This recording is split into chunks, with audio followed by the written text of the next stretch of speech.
नमस्कार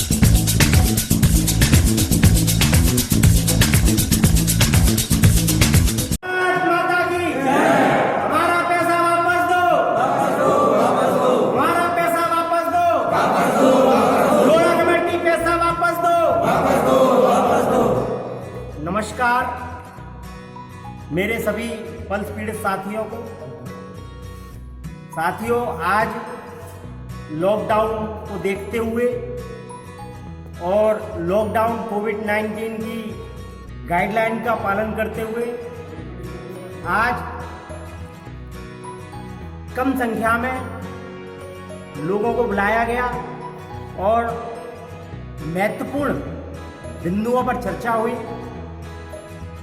जैसा कि सभी को पता है कि पीएससीएल के मामला 5 साल से चल रहा है। सुप्रीम कोर्ट के आदेश के अनुसार 2 फरवरी 2016 को जो आदेश आया, लोढ़ा कमेटी बना दी गई कि पल्स की संपत्तियों को बेचकर निवेशकों को पैसा दिया जाए। लेकिन आज उस आदेश के 16 से 2021 में बैठे हैं, 5 वर्ष बाद भी निवेशकों को उनका भुगतान ब्याज सहित क्या मूलधन भी नहीं मिल पा रहा। आखिर कब तक निवेशक अपने भुगतान का इंतजार करेंगे? कब तक एजेंटों में और निवेशकों में इसी प्रकार से झगड़े होते रहेंगे? जैसा कि हमने आम जन कल्याण समिति के माध्यम से पहले भी कहा था कि बहुत जल्द सुप्रीम कोर्ट में एक जनहित याचिका डाली जाएगी, जिसमें कम से कम 2 लाख लोगों के हस्ताक्षर, 2 लाख लोगों के डॉक्यूमेंट के साथ हम सुप्रीम कोर्ट जाएंगे। दूसरा, जैसे कि लिखा हुआ है आदेश में कि केवल संपत्ति पल्स की ही बेचकर पैसा दिया जाएगा, और यदि 10 वर्षों में पल्स की संपत्तियों पर जिस तरह से कब्जे हो रहे हैं, लोगों के द्वारा अवैध तरीके से बेची जा रही है, यदि 10 आने वाले समय में संपत्तियां ही नहीं रही तो इन 5 करोड़ निवेशकों को पैसा कैसे प्राप्त होगा? इस बात का जिम्मेदारी कोई भी प्रशासन, लोढ़ा कमेटी लेने को तैयार नहीं है।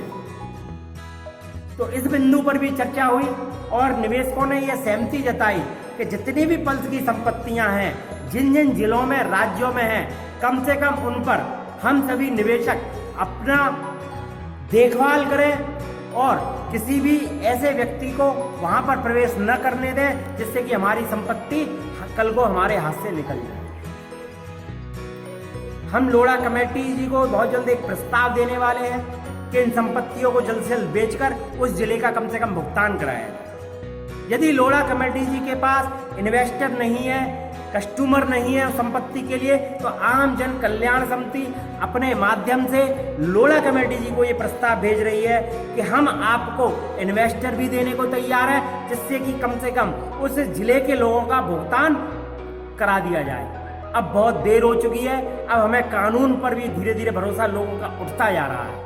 तो आज सब इन्हीं बातों पर चर्चा हुई कि जल्द जनहित याचिका दाखिल की जाएगी और पल्स की संपत्तियों को बिकवाकर किसी भी माध्यम से निवेशकों का उनका हक दिलवाया जाए।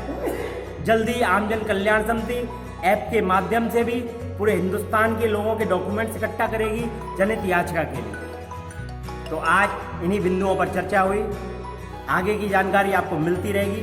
सभी यूट्यूबर्स का धन्यवाद। सभी हमारे जितने भी संगठन काम कर रहे हैं उनसे यही कहूँगा कि सभी लोग एक विचारधारा पर काम करें, एकजुट होकर काम करें, शायद तभी हमें सफलता मिल पाए। जितने भी संगठन लगे हुए हैं, मैं सभी से फिर कहूँगा कि यदि आप लोग चाहते हैं साथ बैठकर, तो मैं आप सभी साथ बैठकर बात करने को तैयार हूँ और हम एक जल्दी मिलकर एक जनहित याचिका डालें और जिससे कि निवेशकों का पैसा मिलने में आसानी हो।